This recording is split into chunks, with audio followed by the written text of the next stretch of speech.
ലോകത്തിലെ ഏറ്റവും വലിയ ഇസ്ലാമിക രാജ്യം അല്ലെങ്കിൽ മുസ്ലിം പോപ്പുലേഷനുള്ള രാജ്യം ഇന്തോനേഷ്യയാണ്. എന്നാൽ ഈ പൊളിറ്റിക്കൽ ഇസ്ലാമിൻ്റെ തിന്മകൾ അതിൻ്റെ ഭാരമൊന്നും ജനങ്ങളുടെ മേൽ അടിച്ചേൽപ്പിക്കാത്ത രാജ്യവും ഇന്തോനേഷ്യയാണ്. അവർ മാത്രമല്ല, അവരുടെ സംസ്കൃതി, പൗരാണികമായ സംസ്കൃതി അവർ ഉയർത്തിപ്പിടിക്കുന്നുണ്ട്. ഇന്ത്യയുമായി ചില പേരുകളുണ്ട്. ഇന്ത്യൻ സംസ്കാരം, അവരുടെ നാണയത്തിൽ, നോട്ടിൽ, കറൻസിയിൽ ഗണപതിയുടെ ചിത്രമുണ്ടായിരുന്നു. ഗരുഡ എയർലൈൻസ് ആണെന്ന് തോന്നുന്നു അവരുടെ ഔദ്യോഗിക വിമാന സർവീസിൻ്റെ പേരങ്ങനെയായിരുന്നു. അപ്പോൾ കഴിഞ്ഞ ദിവസം ഞാൻ ഓർക്കുന്നത് നരേന്ദ്രമോദിയല്ല, യോഗി ആദിത്യനാഥ് കുംഭമേളയുടെ പശ്ചാത്തലത്തിൽ പറഞ്ഞു, കുംഭമേളയ്ക്ക് മുസ്ലിംസ് കയറാൻ പാടില്ല എന്ന് അഖില ഭാരത അഖാഡ പരിഷത്ത് പറഞ്ഞപ്പോൾ യോഗി പറയുകയുണ്ടായി, ഇന്ത്യയിലെ മുസ്ലിമുകളെന്ന് പറഞ്ഞാൽ പണ്ട് ഹിന്ദുക്കളായിരുന്നു, അവർ മതം മാറി മുസ്ലിമുകളായവരാണ്. എന്നാൽ തങ്ങളുടെ ഗോത്ര സ്മൃതികൾ ഉൾക്കൊള്ളുകയും പഴയ പാരമ്പര്യം ഓർക്കുകയും ചെയ്യുന്ന ഒരുപാട് മുസ്ലിമുകൾ നമ്മുടെ നാട്ടിലുണ്ട്. അങ്ങനെയുള്ളവർക്ക് വരാം, അങ്ങനെയുള്ളവർക്ക് മാത്രം വരാം എന്ന് പറഞ്ഞു. അപ്പോൾ അതെങ്ങനെ സാധ്യമാകും എന്ന് ഞാൻ ആലോചിച്ചപ്പോഴാണ് എനിക്ക് ഇന്തോനേഷ്യ എന്നുള്ള ഉത്തരം വന്നത്. അവർ മുസ്ലിംസാണ്, പക്ഷേ ഇന്ത്യൻ കൾച്ചർ, ഹിന്ദു കൾച്ചർ അവരുടെ ജീവിതത്തിൻ്റെ പൂർവികരുടെ ഭാഗമായിരുന്നു തിരിച്ചറിയുന്നൊരു രാജ്യമാണ്. അതുകൊണ്ടാണ് അവർ ഇന്ത്യൻ പേരുകൾ സ്വീകരിക്കുന്നു. എന്തിന്, കറൻസിയിൽ പോലും ഇന്ത്യയിലെ ഒരു ദൈവത്തിൻ്റെ ചിത്രം, ഈ ഇസ്ലാമിക ഇതിൽ വിഗ്രഹാരാധന പാടില്ലാത്തതാണ്, അതുപോലും ഉൾക്കൊള്ളുന്നു.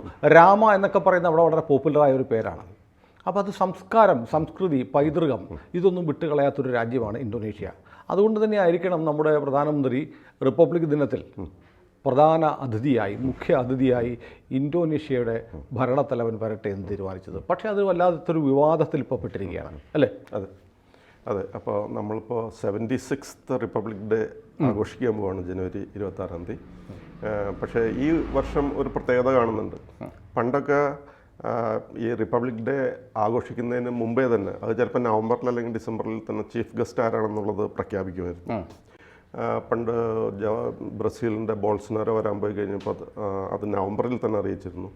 പിന്നെ ഈജിപ്തിലെ അൽഫത്ത അൽ സിസി അവിടുത്തെ പ്രസിഡന്റ് വരുമെന്ന് പറഞ്ഞപ്പോൾ അതും നവംബറിൽ തന്നെ അറിയിച്ചിരുന്നു. പക്ഷേ ഇപ്പോൾ ജനുവരി ഇത്രയായിട്ടും ഔദ്യോഗികമായിട്ടൊരു പ്രഖ്യാപനം വരുന്നില്ല. Everybody is silent. അപ്പോൾ ഇത് എന്തുകൊണ്ടാണ് ഇങ്ങനെ സംഭവിക്കുന്നത് എന്നുള്ളൊരു ചോദ്യം എല്ലാവരുടെയും മനസ്സിലുണ്ട്. അപ്പോൾ ഇതിൻ്റെ കാര്യം എന്താണെന്ന് വെച്ച് കഴിഞ്ഞാൽ, നമ്മൾ ഉദ്ദേശിച്ചിരിക്കുന്നത് ഇന്തോനേഷ്യൻ പ്രസിഡന്റാണ് പ്രബോവോ സുബിയാന്തോ എന്ന് പറയുന്ന അവിടുത്തെ ഇന്തോനേഷ്യയുടെ പ്രസിഡന്റാണ് പ്രീമിയർ. അതെ, വരാൻ ഉദ്ദേശിക്കുന്നത്. അപ്പോൾ വാസ്തവത്തിൽ ഇത് നേരത്തെ എല്ലാ കാര്യങ്ങളും നേരത്തെ പറഞ്ഞ് എല്ലാം വളരെ മുൻപേ തീരുമാനിച്ച് കാര്യങ്ങൾ നടത്തണം. കാരണം അത് അത്ര വലിയൊരു സംഭവമാണ് ഈ റിപ്പബ്ലിക് ഡേ കാര്യങ്ങൾ എന്ന് പറഞ്ഞാൽ. മിലിറ്ററി പരേഡുണ്ട്, പിന്നെ ഓരോ സ്റ്റേറ്റിലെയും അവരുടെ കൾച്ചറൽ ആൻഡ് ട്രഡീഷണൽ ഫ്ലോട്ട്സ്, അങ്ങനെ വലിയൊരു എലാബറേറ്റ് കാര്യമാണ്. അപ്പോൾ അതിന് നേരത്തെ അറിയിക്കേണ്ടതാണ്. പക്ഷേ ministry of external affairs suddenly അങ്ങ് സൈലൻ്റായി പോയ പോലെ തോന്നുന്നുണ്ട്. അപ്പോൾ അതിൻ്റെ കാരണം എന്താണെന്ന് വെച്ച് കഴിഞ്ഞാൽ, നമ്മുടെ തൊട്ടടുത്തുള്ളൊരു നെയ്ബറാണ്, അതായത് പാകിസ്ഥാൻ്റെ പ്രശ്നവുമായിട്ട് ബന്ധപ്പെട്ടതാണ് ഇപ്പോൾ ഒരു ചെറിയ കുഴപ്പം വന്നുപെട്ടത്. അതായത് ഇവിടെ വന്നതിന് ശേഷം അങ്ങോട്ട് പോകുന്നു. അവിടെ 3 ദിവസം തങ്ങാനാണ് പ്ലാൻ. അപ്പോൾ അത് ഇന്ത്യക്ക് ഒരു മോശം പോലെയാണ് തോന്നുന്നത്. ഞങ്ങളെ കാണാൻ വരുമ്പോൾ ഞങ്ങളെ ഡോൺ ഹൈഫനേറ്റ് എന്ന് പറഞ്ഞു. അതായത് ഇന്ത്യ വിസിറ്റ് എന്ന് പറഞ്ഞാൽ ഇന്ത്യ വിസിറ്റാണ്. ഇന്ത്യ ഹൈഫൻ പാകിസ്ഥാൻ വിസിറ്റ് ആകരുത്, ഹൈഫനേറ്റ് ചെയ്യരുത്. അപ്പോൾ ഡീഹൈഫനേഷൻ ഒരു നിർബന്ധമാണ് ഇന്ത്യക്ക്. ഇവിടെ ഇന്ത്യയിൽ വരുന്ന ചീഫ് ഗസ്റ്റ്, ഈ റിപ്പബ്ലിക് ഡേക്ക് വരുന്ന ആൾ പാകിസ്ഥാനിലേക്ക് ഇവിടെ നിന്ന് നേരിട്ട് പോകാൻ പാടില്ല എന്നുള്ളതാണ് ഒരു ടാസിറ്റ് ആയിട്ടുള്ള അൺറിട്ടൺ ന്യായമാണ്. അവിടെ പോയ കൂട്ടത്തിൽ ഇവിടെ അതെ, അങ്ങനെ വരണ്ട. ഇന്ത്യക്ക് വേണ്ടിയിട്ട് മാത്രം വരിക. വരുന്നുണ്ടെങ്കിൽ അതെ, ഡീഹൈഫനേഷൻ എന്നുള്ളത് ഒരു നിർബന്ധമാക്കി വെച്ചിരുന്നു. അത് 2006 അത് നമ്മൾ വളരെ കാര്യമായിട്ട് എടുക്കാൻ തുടങ്ങിയത്.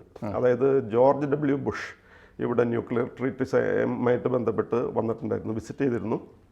അപ്പോൾ ന്യൂക്ലിയർ ചർച്ചകളായിരുന്നു അതിലെ പ്രധാന അജണ്ട. ഇവിടെ വന്നു കഴിഞ്ഞിട്ട് നേരെ അത് കഴിഞ്ഞ് പാകിസ്ഥാനിലും കൂടി ലാൻഡ് ചെയ്ത് ജനറൽ മുഷറഫിനെ കണ്ടിട്ടാണ് പോയത്. അത് ഇന്ത്യക്ക് അത്ര ഇഷ്ടപ്പെട്ടിരുന്നില്ല. പിന്നെ അതിനുശേഷം ഇതൊരു പോളിസി പോലെ വെച്ചു. അതായത് ഇന്ത്യയിൽ വരുന്നുണ്ടെങ്കിൽ ഇന്ത്യയിലേക്ക് വരിക, നേരെ പാകിസ്ഥാനിൽ പോയിട്ടുള്ള ഇടപാട് വേണ്ട എന്ന് പറഞ്ഞു. അപ്പോൾ അത് പക്ഷേ പിന്നീട് വന്ന അമേരിക്കൻ പ്രസിഡൻസൊക്കെ അത് വളരെ സിമ്പിൾ മര്യാദയാണ്, അത് അന്താരാഷ്ട്ര മര്യാദയുടെ ഭാഗമാണ്. അപ്പോൾ അതനുസരിച്ച് ഒബാമ വന്നു, ട്രംപ് വന്നു, ബൈഡൻ വന്നു ഇന്ത്യയിൽ. ഇവർ 3 പേരും വന്നു കഴിഞ്ഞപ്പോൾ പാകിസ്ഥാനിലേക്ക് പോയില്ല, അവർ തിരിച്ചു പോവുകയാണ് ചെയ്തത്.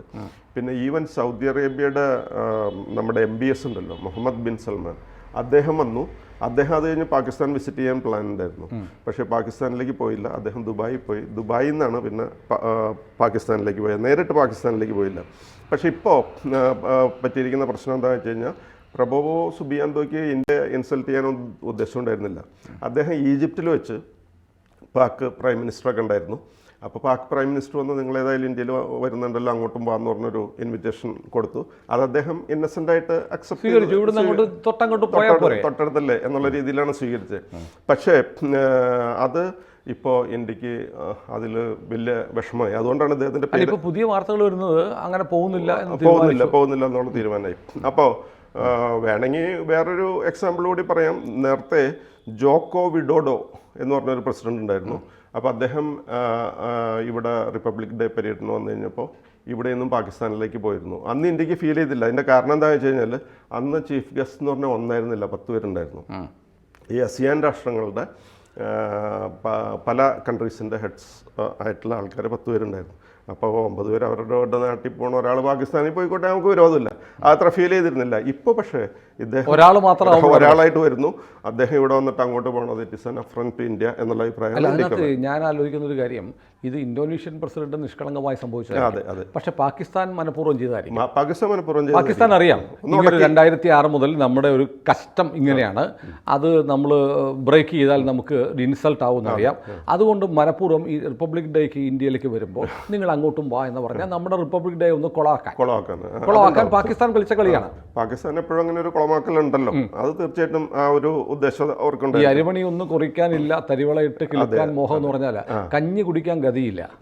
എന്നാൽ അയൽവക്കക്കാരനെ ഒന്ന് കുത്തുക, അതിലൊന്ന് അഭിരമിക്കുക, സന്തോഷിക്കുക എന്നുള്ള ഒരു ആങ്ങളെ ചത്താലും നാഗത്തിൻ്റെ കണ്ണീര് കാണണം എന്ന് പറയുന്ന ലൈനിൽ നിൽക്കുകയാണ് ഇപ്പോൾ. അതെ. അപ്പോൾ ഇന്ത്യയിലേക്ക് ടെററിസ്റ്റിനെ വിടലാണ് ഏറ്റവും പ്രിയപ്പെട്ട ഒരു ഫീൽഡ്. അത് കഴിഞ്ഞാൽ ഇപ്പം ഇങ്ങനെ ഇതുപോലത്തെ ഉടക്കുകൾ ഉണ്ടാക്കുക. അല്ല സാർ, അതിനകത്ത് വേറൊരു സംഭവം കൂടിയുണ്ട്. ഇന്തോനേഷ്യ ഒരു $450 മില്യൺ ഇൻവെസ്റ്റ് ചെയ്യാൻ പോകും ഇന്ത്യയിൽ. എന്നുവെച്ചാൽ നമുക്ക് ബ്രഹ്മോസ് മിസൈലുകൾ 290 കിലോമീറ്റർ റേഞ്ചുള്ള ബ്രഹ്മോസ് മിസൈലുകൾ, ഇൻഡോ റഷ്യൻ സഹകരണ പദ്ധതിയാണല്ലോ ബ്രഹ്മോസ്. അപ്പോൾ നമ്മളത് നേരത്തെ ഫിലിപ്പീൻസിന് കൊടുത്തിട്ടുണ്ട്, വിയറ്റ്നാമിന് കൊടുക്കാൻ പോകുന്നുണ്ട്. ആൾറെഡി കൊടുത്തോന്നൊരു സംശയമുണ്ട് എനിക്ക്. വിയറ്റ്നാം എന്തായാലും നമ്മുടെ ക്യൂവിലുണ്ട്. ഇപ്പോൾ ഇന്തോനേഷ്യക്ക് ഇത് വേണം. അതുകൂടെ സംസാരിക്കാനാണ് ഇദ്ദേഹം വരുന്നത്. അപ്പോൾ ഒരുപക്ഷെ വേറെ ഇന്ത്യ കൊടുക്കുന്ന ഇത്രയും അഡ്വാൻസ്ഡ് ആയിട്ടുള്ള ഒരു മിസൈൽ സിസ്റ്റം ഇന്ത്യ കൊടുക്കുന്ന അത്രയും കുറഞ്ഞ വിലയ്ക്ക് ലോകത്തൊരിടത്തുനിന്നും കിട്ടാനില്ല ഇന്തോനേഷ്യക്ക് അത് ആവശ്യമാണ്. അപ്പോൾ അതും കൂടെ ഇതിൻ്റെ ഒരു കണക്ട് അല്ല. അതുണ്ട്. അത് മാത്രമല്ല 2023 ഉള്ള ഇന്ത്യ ഇന്തോനേഷ്യ തമ്മിലുള്ള ട്രേഡ് എന്ന് പറഞ്ഞാൽ it was to the tune of $40 billion trade നടന്നിരുന്നു.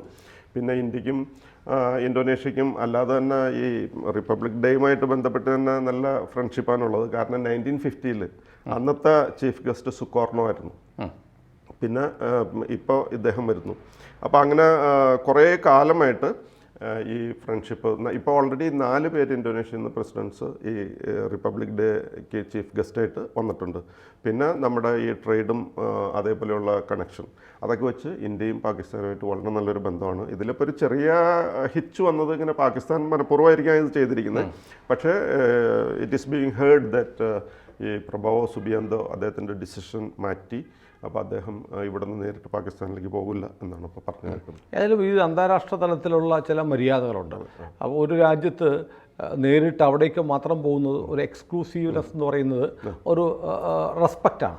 അതിനെ ബ്രേക്ക് ചെയ്യാൻ ഇന്തോനേഷ്യ മനസ്സാ വാച ആലോചിച്ചിട്ടുണ്ടാവില്ല. മാത്രമല്ല ഇന്തോനേഷ്യ എന്ന് പറയുന്നത് ഇന്ത്യയായിട്ട് സൗഹൃദം ആഗ്രഹിക്കുന്ന വളരെ നല്ല ബന്ധമുള്ള, നമ്മൾ ഈ പറഞ്ഞ പോലെ നമ്മൾ മാൽദീവ്സിലൊക്കെ എന്ന് പറയുന്ന പോലെ ഏറ്റവും കൂടുതൽ ഇന്ത്യൻ വിദേശ സഞ്ചാരികൾ പോകുന്ന ഒരു സ്ഥലം കൂടിയാണ് ഇന്തോനേഷ്യ.